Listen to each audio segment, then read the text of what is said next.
14 de septiembre, mes de la Biblia, 14ª catequesis. Vamos a comenzar a introducirnos hoy en el Evangelio según San Lucas. ¿Quién es el autor de este Evangelio?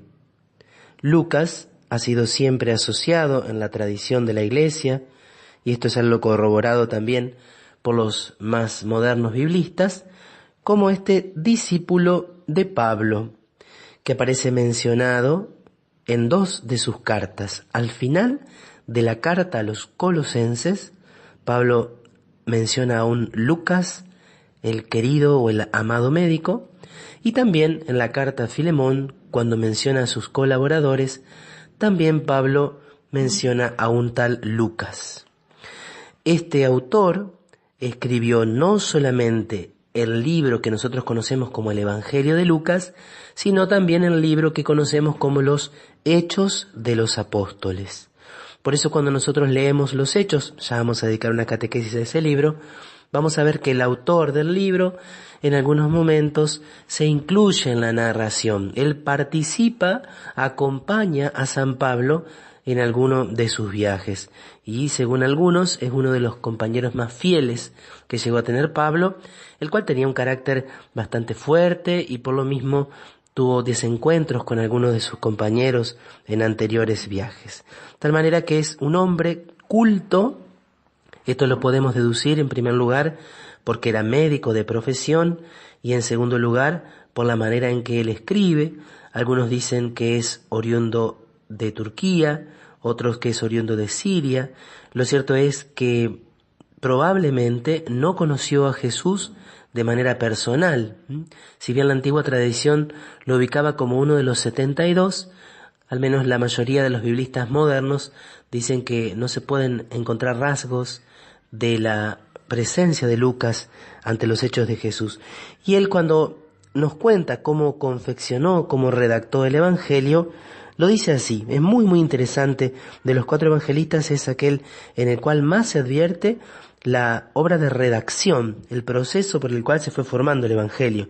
Dice Lucas: muchos han tratado de relatar ordenadamente los acontecimientos que se cumplieron entre nosotros, tal como fueron transmitidos por aquellos que han sido desde el comienzo testigos oculares y servidores de la palabra. Él entonces hace alusión a estos testigos oculares y servidores de la palabra, de los cuales él va a obtener la información que luego va a colocar allí en su evangelio. Por eso, después de informarme cuidadosamente de todo desde los orígenes, yo también he decidido escribir para ti, ilustre Teófilo, un relato ordenado, a fin de que conozcas bien la solidez de las enseñanzas que has recibido. Esto es conocido como el prólogo del Evangelio de Lucas, es Lucas 1, del 1 al 4. En cambio, por ejemplo, cuando nosotros leemos Juan, vamos a ver que Juan dice que él estaba allí cuando nos narra algunos acontecimientos de la vida de Cristo. Lucas hace alusión siempre a esta transmisión por los testigos oculares y servidores de la palabra. Y dicen muchos, y es una gran tradición, y es muy probable que así sea, que todo lo que nos cuenta Lucas de la infancia de Jesús lo obtuvo directamente de la Santísima Virgen María, porque hay recuerdos de acontecimientos muy personales de la Madre del Salvador. Bueno, este Lucas entonces es un hombre culto, conocedor del griego, y probablemente también él escribió a una comunidad que no era una comunidad judeo-cristiana, no era una comunidad de cristianos provenientes del judaísmo, sino que provenían del paganismo, y quizás también era una comunidad culta, una comunidad capaz de comprender o de leer con facilidad el lenguaje, el estilo elegido en el idioma por parte de Lucas. La fecha de la escritura, los biblistas, en esto siempre hay variaciones. La mayoría afirma que fue escrito unos 50 años después de la muerte de Jesús, aunque algunos dicen que fue escrito con anterioridad a la caída de Jerusalén, que sucedió en el año 70. Así que en esto hay divergencias, no son datos sobre los cuales tengamos magisterio de la Iglesia. La Iglesia nunca ha determinado con precisión la fecha de composición de los evangelios, sino que eso queda al libre estudio de los biblistas. Entonces, Lucas escribe a paganos convertidos al cristianismo, un relato ordenado. Por eso una de las características de su evangelio va a ser el orden, que responde también a una estructura teológica, y las características literarias son su estilo elegante. Es un escritor que se dirige entonces a personas cultas que se interesaban por el cristianismo.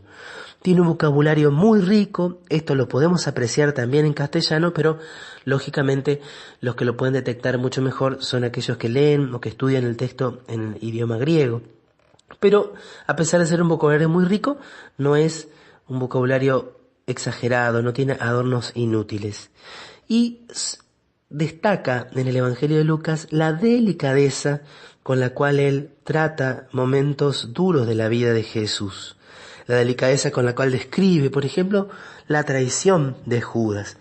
Cuando los otros evangelistas dicen que Judas se acercó y lo besó, Lucas dice, se acercó para besarlo. Es un simple ejemplo de cómo Lucas trata de suavizar.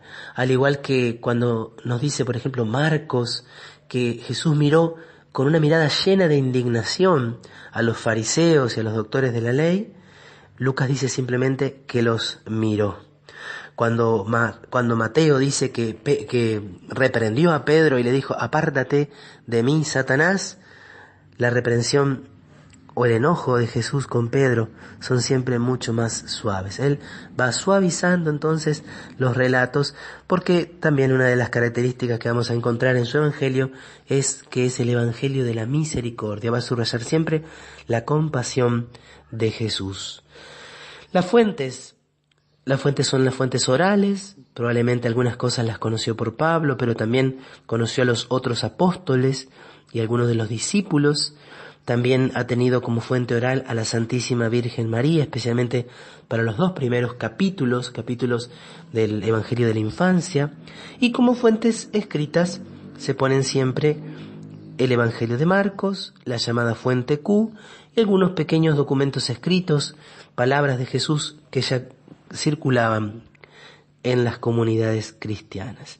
Él no narra como un periodista o biógrafo moderno, eso tenemos que tenerlo en cuenta, aunque busque la exactitud, y Lucas es el que más trata de encontrar el espacio y el tiempo en 2 lugares de su evangelio.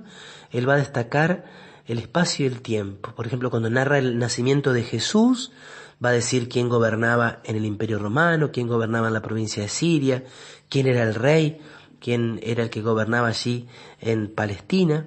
Y lo mismo cuando comienza el ministerio de Juan Bautista. Entonces Lucas tiene interés en la precisión espacio-temporal, pero no lo hace con afán de periodista o biógrafo moderno, sino para que sepamos que lo que nos cuenta, que lo que narra, no son fábulas ingeniosamente inventadas, como va a decir después San Pedro, sino que son hechos históricos, son acontecimientos reales que ocurrieron en medio de nosotros. Y Lucas va a ordenar todo ese gran material que va recogiendo, lo va a ordenar y lo va a adaptar a estas comunidades a las cuales quiere transmitir el Evangelio de Cristo. Mañana continuaremos entonces con la segunda catequesis de Lucas, un evangelio bellísimo del cual tenemos pasajes memorables y que seguramente forman parte, muchos de ellos, de tus textos preferidos de las Sagradas Escrituras.